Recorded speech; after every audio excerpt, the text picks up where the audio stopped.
Mort de Marcel Amont, la vedette du musical légende de la chanson française avait 93 ans. Le monde de la musique est en deuil.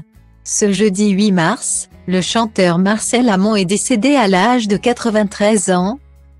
Avec Line Renaud et Hugo Frey, il était une des dernières stars du musical.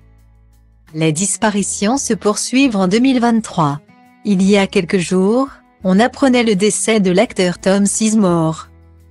Célèbre notamment pour son rôle dans Il faut sauver le soldat Ryan à seulement 61 ans.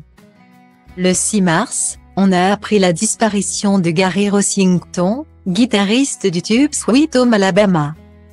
Il avait 71 ans, et c'est maintenant au tour du chanteur Marcel Amont de nous quitter.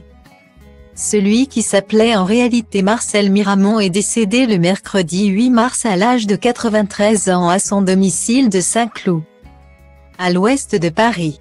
Il était entouré de sa femme Marlène et de ses enfants, comme l'a annoncé au Figaro Jean-Pierre Pascalini, le directeur des programmes de Mélodie.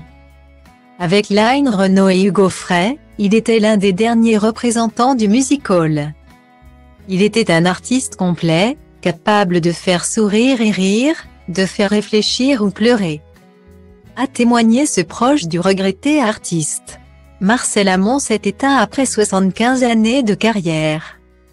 Il est à l'origine de nombreux tubes, tels que Bleu, Blanc, Blond et Le Mexicain. Marcel Amont a débarqué à Paris en 1950 et s'est doucement fait un nom dans l'univers des cabarets. En 1956, après avoir reçu un grand prix de l'Académie Charles Cros, il a fait la première partie d'Édith Piaf à l'Olympia. Malgré la folie des années yéyé, Marcel Amont n'a jamais changé de cap. Il déplorait d'ailleurs être l'un des rares rescapés des fantaisistes.